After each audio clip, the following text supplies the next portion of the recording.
नमस्कार। देखिए, भारतीय फैमिली लॉ में ना एक ऐसा सवाल है जो बहुत सी जिंदगियों पर असर डालता है, और ये सवाल जोड़ा है बच्चों के भविष्य से।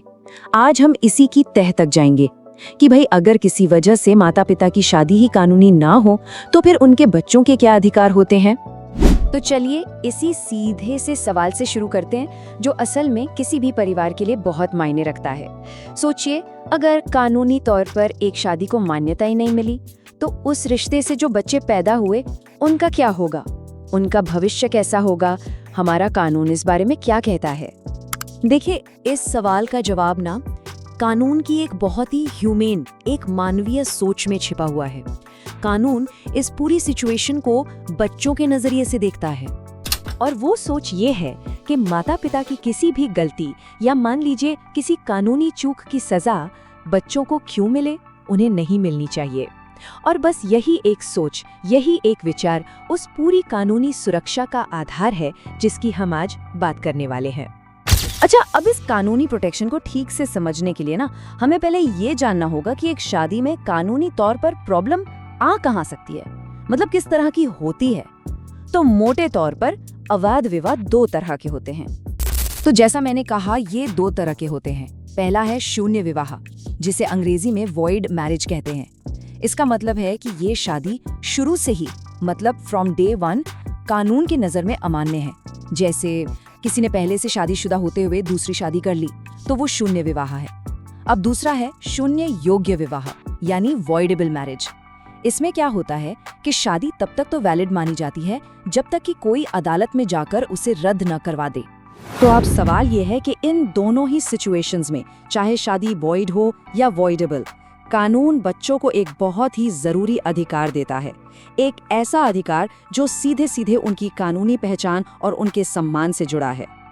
हमारा कानून साफ कहता है कि ऐसे बच्चों को अवैध, या जिसे इल्लेजिटिमेट कहते हैं, वो नहीं माना जाएगा। बिल्कुल नहीं। उन्हें वही कानूनी दर्जा और वही सम्मान मिलेगा जो एक वैलिड शादी से जन्मे बच्चे को मिलता है। और ये एक बहुत बड़ी बात है, क्योंकि ये बच्चों को एक तरह के सामाजिक भेदभाव से, एक स्टिग्मा से बचाता है। अच्छा, तो कानूनी दर्जे की बात तो हो गई। इसके साथ साथ एक और बहुत इम्पोर्टेंट अधिकार आता है, और वो है संपत्ति का अधिकार। लेकिन यहाँ एक बहुत जरूरी शर्त है, एक लिमिटेशन है जिसे समझना बहुत बहुत जरूरी है। कानून ये बिल्कुल साफ कर देता है कि ये बच्चे अपने माता पिता की संपत्ति के तो वारिस होंगे, बिल्कुल होंगे, लेकिन वो किसी और रिश्तेदार जैसे दादा दादी, नाना नानी, चाचा चाची, इनकी संपत्ति पर अपना हक नहीं जता सकते। और यहीं पर एक बहुत बड़ा फर्क है जिससे समझना होगा। अगर संपत्ति माता पिता की अपनी कमाई हुई है, मतलब सेल्फ एक्वायर्ड प्रॉपर्टी है, तो बच्चे का उस पर पूरा अधिकार है। लेकिन अगर संपत्ति संयुक्त परिवार की है, यानी पैतृक संपत्ति है जो पीढ़ी दर पीढ़ी चली आ रही है, तो कानून के हिसाब से उस पर इन बच्चों का अधिकार नहीं बनता।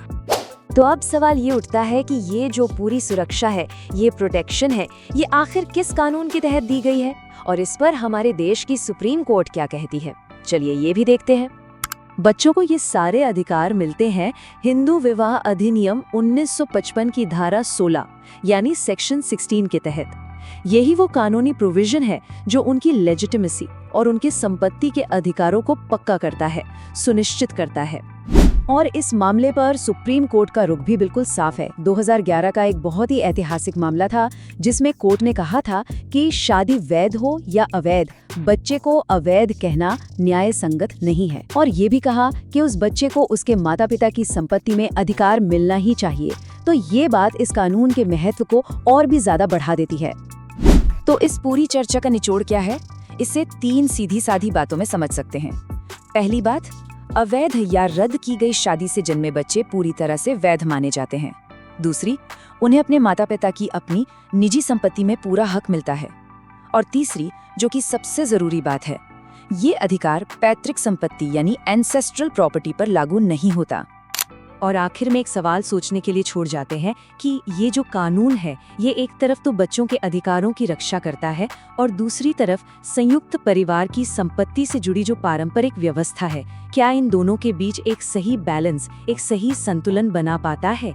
ये एक ऐसा सवाल है जो हमें इस कानून की बारीकियों पर और गहराई से सोचने पर मजबूर करता है।